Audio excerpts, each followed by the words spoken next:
राजस्थान के रेगिस्तान के बीच एक वीरान गांव है कुलधरा। दिन में यह गांव शांत लगता है, लेकिन रात में यह बदल जाता है। टूटे हुए मकान और डरावनी परछाइयां, खिड़कियों से अंधेरा झांकता है। लेकिन हमेशा से कुलधरा ऐसा नहीं था।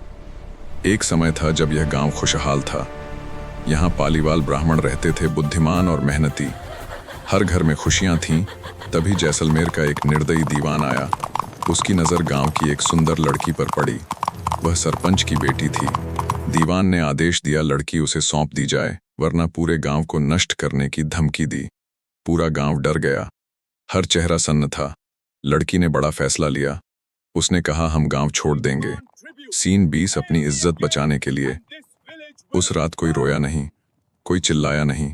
सबने चुपचाप सामान बांधा, दरवाजे बंद किए और गांव छोड़ दिया। जाते समय पुजारी ने शाप दिया, जो अगली सुबह पूरा कुलधरा खाली था। बस रह गया सन्नाटा। साल बीतते गए, कहानियां फैलती गईं। कुछ लोग वापस आए। उन्हें लगा यह सिर्फ अफवाह है, लेकिन रात ने सच्चाई दिखा दी। रेत पर बिना पैरों के निशान दिखे। दरवाजे अपने आप हिलने लगे। हवा अचानक ठंडी हो गई। कान में फुसफुसाहट हुई। यहाँ से चले जाओ, जांच करने वाले लोग आए। मीटर अचानक तेज हो गया। एक पहरेदार ने किसी को देखा। वह इंसान जैसा था, पर इंसान नहीं। अचानक वह गायब हो गया। मंदिर की घंटी बज उठी, बिना किसी के छुए।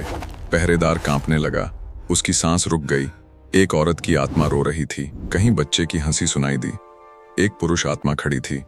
दीवारों पर साए चल रहे थे, जैसे गांव जिंदा हो। आत्माएं दीवारों से गुजरने लगीं। एक पूरा आत्मा परिवार दिखा।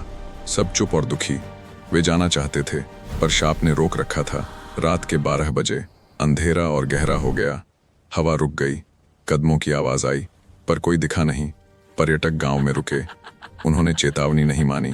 रात एक लड़की के कान में आवाज आई, यह हमारा गांव है। वह डर से कांप गई। एक आदमी ने परिवार देखा। पुराना चुपचाप चलता हुआ और फिर गायब। सुबह सब कुछ बिखरा था। स्थानीय लोग मना करते हैं, रात में कोई नहीं आता। कहते हैं आत्माएं जागती हैं। एक लड़की सपने में आती है और चेतावनी देती है, मत आओ यहाँ, हम शापित हैं। कुलधरा सिर्फ गांव नहीं, ये एक सजा है जुल्म के खिलाफ। आज भी गांव खाली है, पर अकेला नहीं।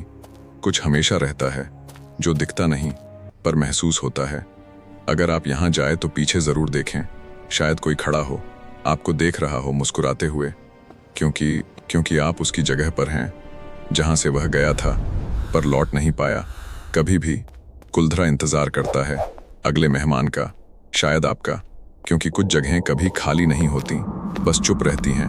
रात में कुलधरा सांस लेता है, परछाइयां हिलती हैं, आंखें खुलती हैं और शाप जागता है हर रात। अगर आपने यह कहानी सुनी तो याद रखना, कुछ कहानियां सिर्फ कहानियां नहीं होती।